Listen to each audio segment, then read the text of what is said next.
Saudara terkasih, berjumpa kembali dengan satu ayat sehari. Ayat hari ini diambil dari Injil Matius bab 11 ayat 20. Lalu Yesus mulai mengecam kota-kota yang tidak bertobat. Sekalipun di situ, ia paling banyak melakukan mukjizat-mukjizatnya. Saudara terkasih, ayat hari ini ingin menunjukkan kepada kita bahwa masih banyak yang tidak kita ketahui tentang Yesus. Hari ini Yesus mengecam kota Korazim, Betsaida, dan Kapernaum.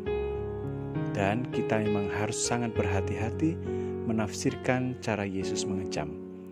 Bagaimana Yesus mengucapkannya?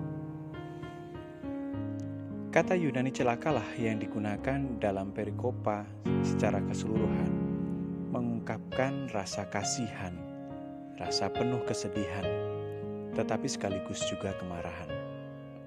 Ini bukanlah aksen seseorang yang menunjukkan emosi seperti halnya ketika kita tersinggung atau marah besar. Ini adalah aksen kesedihan.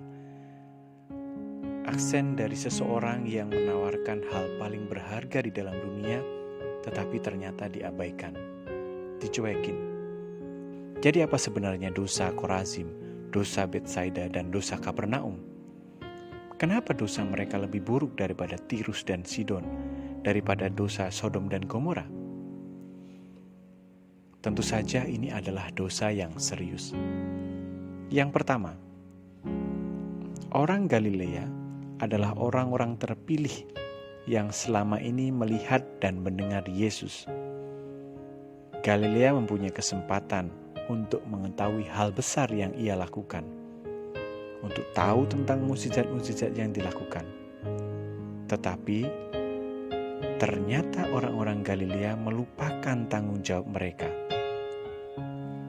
Mereka gagal memikul tanggung jawab dan menerima kewajiban-kewajiban yang melekat karena privilege mereka melihat mukjizat Yesus dan mendengar kata-kata Yesus sendiri. Yang kedua, sikap masa bodoh.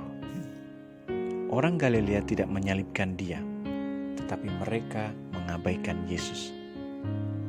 Di saat ini banyak negara yang mengalami situasi tidak bermusuhan dengan Kristianisme.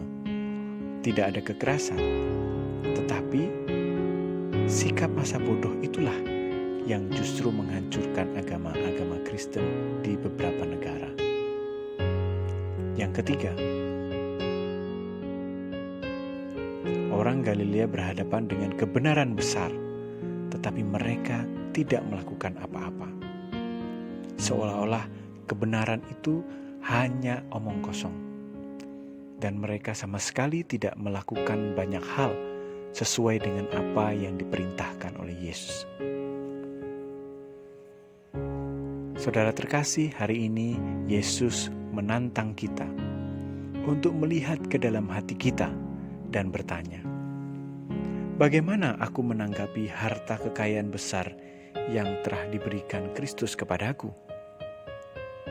Sebagai orang yang telah menerima baptisan, maka tentu kita tidak boleh masa bodoh.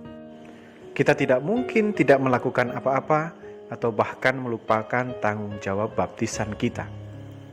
Kita harus menunjukkan kepada dunia pentingnya hidup bersama di dalam Kristus. Maka marilah, saudara terkasih, kita berdoa setiap hari agar semakin dalam kita mengenal kasih Allah. Dan kita memohon kepada Roh Kudus agar senantiasa mengingatkan kita tentang apa yang telah dilakukan oleh Kristus di dalam hidup kita.